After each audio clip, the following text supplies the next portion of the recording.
आपल्या संस्कृतीमध्ये मंदिर बांधण्याला अनन्यसाधारण असं महत्व आहे. खूप पवित्र असं हे काम जे आहे ते मानलं जातं. नमस्कार, बदलापूर व्हॉइस न्यूज मध्ये सर्व प्रेक्षकांचं अगदी मनापासून स्वागत. बदलापूर पूर्व येथे ठाणेकर पॅलेसिओ येथे भव्य दिव्य महादेवाचं मंदिर जे आहे ते उभारलं जात आहे. 22 तारखेला संपूर्ण प्राणप्रतिष्ठेचा सोहळा होणार आहे. उद्या भव्य दिव्य मिरवणूक निघणार आहे आणि ज्यांच्या माध्यमातून हे संपूर्ण महान कार्य केलं जातंय ते विकासक अजय ठाणेकर सर आपल्यासोबत जोडला, त्यांच्याशी संवाद साधणार आहोत. सर, एवढं मोठं महान कार्य करण्याची संधी आपल्या हातून होते, कसा आनंद होते, काय सांगाल? नाही, जीवनामध्ये असे मंदिर बांधणे वगैरे हे खूपच आम्हाला, म्हणजे आम्ही त्या बाबतीमध्ये अतिशय धार्मिक झालेलो आहे आणि एक चांगलं काम आमच्या हातून घडतंय याचा आम्हाला खूप आनंद होतोय.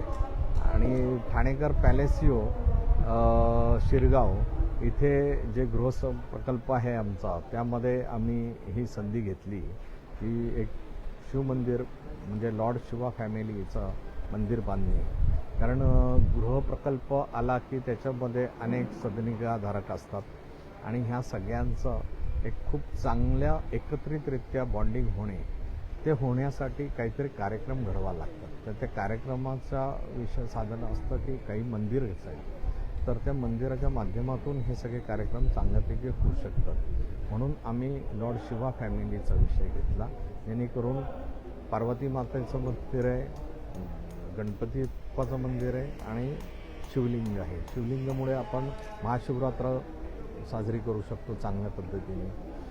गणपती बाप्पाचं असल्यामुळे प्रत्येक माघ महिन्याचा उत्सव साजरा करू शकतो. सप्टेंबर महिन्यातली गणेश चतुर्थी साजरा करू शकतो.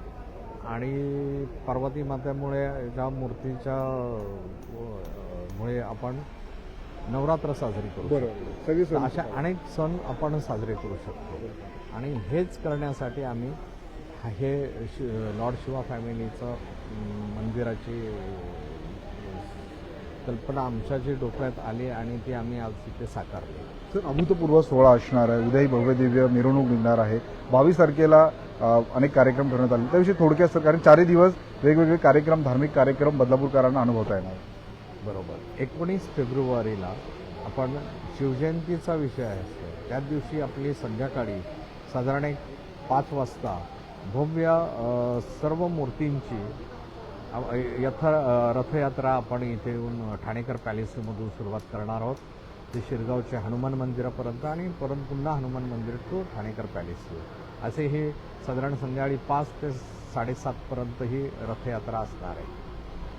सर, अभूतपूर्व ही कलाकृती पाहायला मिळते. दुरून असं पाहिलं तर एका दगडामध्ये संपूर्ण शिल्प उभं राहिलं का काय असं वाटतं. या शिल्पाविषयीचं थोडक्यात काय सांगा? हे ॲक्च्युली जसं अयोध्यामध्ये राम मंदिर उभारलं ना रेड स्टोनमध्ये, तसंच हे शिवमंदिर आम्ही रेड स्टोनमध्येच उभारलं आहे. आणि ह्याला साधारण आम्हाला 1-1.5 वर्ष लागलं हे पूर्ण मंदिर घडवायलाच.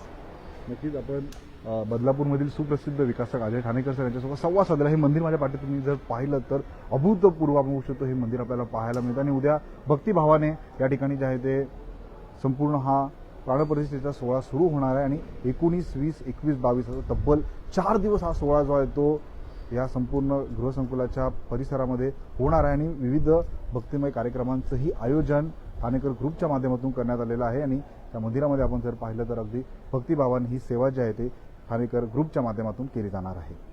बदलापूर शहरातली अशीच प्रत्येक बातमी, प्रत्येक घडामोड, प्रत्येक अपडेट आम्ही आपल्यापर्यंत पोहोचवत राहू. बदलापूर शहरातील व ग्रामीण भागातील अशाच बातम्या पाहण्यासाठी आताच बदलापूर व्हॉइस न्यूजच्या फेसबुक, इंस्टा, ट्विटर अकाउंटला फॉलो करा. तसेच आमच्या युट्यूब चॅनलला सबस्क्राईब करायला विसरू नका.